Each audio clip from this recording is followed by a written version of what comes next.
Rouhani জগতের গান। এবার বড় পীরের আরেকটি গান নিয়ে এসেছি। এই গানটি হলো আমার বড় পীরের জন্মকালীন গান। ওই যে একটি প্রভাত আছে, বাস ভালো তার কুঞ্চি ভালো, জল ভালো তার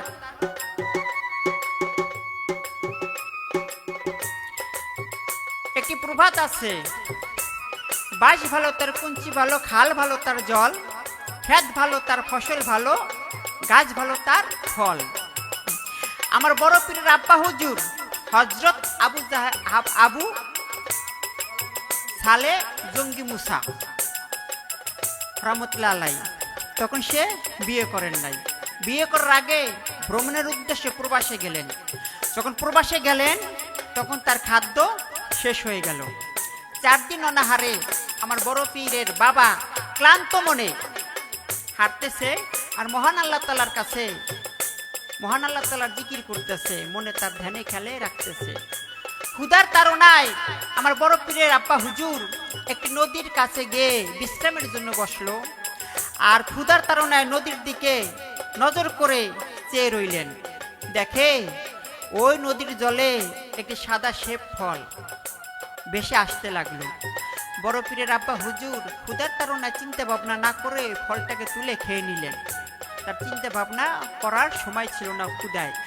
খাওয়ার পরে বড় পীরের আব্বা হুজুর চিন্তা ভাবনা করে, আমি কার গাছের ফল না বলে আমি খেয়ে নিলাম, এ বলে তার ভিতরে একটা ঘৃণা সৃষ্টি হলো। এত বড় অন্যায় আমি করতে পারলাম, এ কথা বলে সে কেঁদে দিল। যদি ফলের মালিকের কাছে আমি ক্ষমা না চাই তাহলে কাল আখিরাতে আমি কি জবাব দিব? এই কথা বলে আমার বড় পীরের আব্বা হুজুর কাঁদতে লাগলেন। তখন তার নিয়ত করলেন, আমি ফলের মালিকের কাছে ক্ষমা চাবো, তার কাছে ক্ষমা না চাইলে পরকালে মুক্তির কোনো পথ আমার কাছে নাই। আমার বড় পীরের আব্বা হুজুর আবু সালে জঙ্গি মুসা রহমতুল্লাহ আলাইহি সে নিয়ত করলো, আমি ফলের মালিকের কাছে যাব। গরমের মধ্যে রোদের তাপে, রোদের তীব্রতায় শরীর জ্বলে যায়। সে রাস্তা দিয়ে হাঁটতে হাঁটতে ফলের বাগানের কাছে পৌঁছালো। দেখে একটি ফল গাছ নদীর দিকে ঝুলে আছে।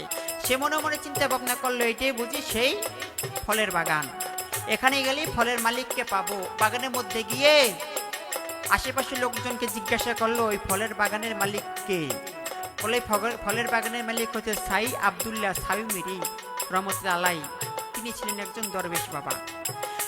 তখন তার বাড়িতে গেলেন, খবর পেয়ে সে বের হয়ে আসলেন, তার কাছে ক্ষমা চাইলেন এবং সমস্ত কিছু খবর তাকে খুলে বললেন।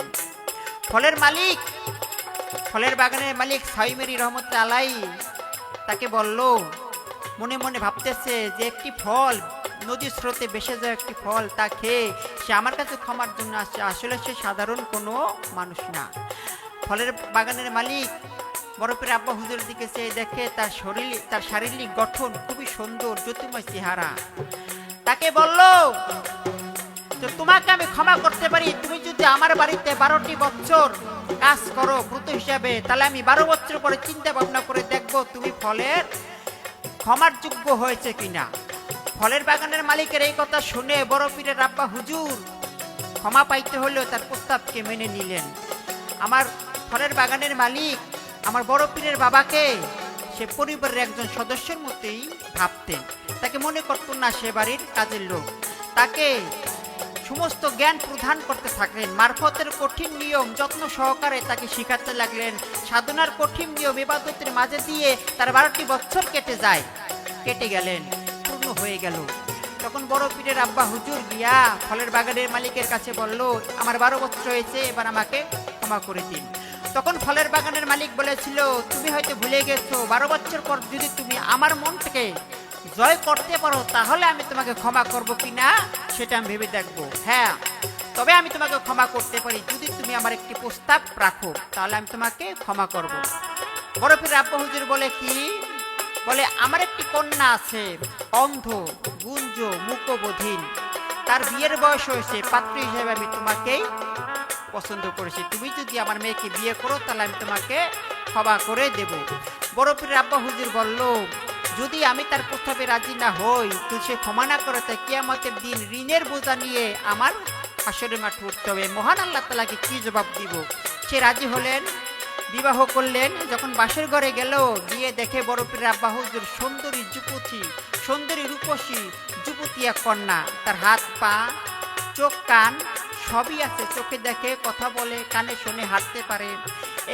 এই সমস্ত দেখে বড় পীরের আব্বা হুজুর মনে মনে চিন্তা ভাবনা করে, নিশ্চয় আমার শ্বশুর আমাকে বিয়ে দিয়ে অবশ্যই কোনো পরীক্ষায় আমাকে ফেলানোর চেষ্টা করেছে। তখন বড় পীরের আব্বা হুজুর বাসার ঘর থেকে যখন বের হয়ে আসে, তখন দরজার কাছে এসে দেখে বড় পীরের আব্বার হুজুর, বড় পীরের আব্বা জানের শ্বশুর। তখন বড় পীরের বাবাকে হাত ধরে ঘরের ভিতরে নিয়ে গিয়ে বলে, আমার কন্যা তোমার পবিত্র স্ত্রী। হ্যাঁ বাবা, আমি তাকে গুঞ্জ বলেছি, কারণ আজ পর্যন্ত তার পা দ্বারা হেঁটে কোনো পয় পুরুষের মুখ দেখে নাই। আমি তাকে বোবা বলেছি, কারণ তার মুখের আওয়াজ আজ পর্যন্ত কোনো পয় পুরুষ শুনতে পারে নাই। আমি তাকে বদিন বলেছি, কারণ তার কণ্ঠস্বর আজ পর্যন্ত কোনো পয় পুরুষ শুনতে পারে নাই। আমি তাকে অন্ধ বলেছি এই জন্য, কারণ তার চোখে আজ পর্যন্ত কোনো পয় পুরুষ সে দেখে নাই। তাই বাবা, আমি তাকে বোবা বলেছি, বদিন বলেছি, অন্ধ বলেছি এই জন্যই। আস্তে আমার বড় পীরের মা এবং বাবা দুজনই ছিলেন আল্লাহ ভক্ত। বড় পীরের আব্বা হুজুর ও তার মা উম্মে খায়ের ফাতেমা, বড় পীরের আব্বা হুজুর কৃষিকাজ করত ও পশুপালন করত। ইবাদতের মাধ্যমেই তাদের দিন অতিবাহিত হতো, কিন্তু তাদের সংসারে কোনো সন্তানাদি ছিল না।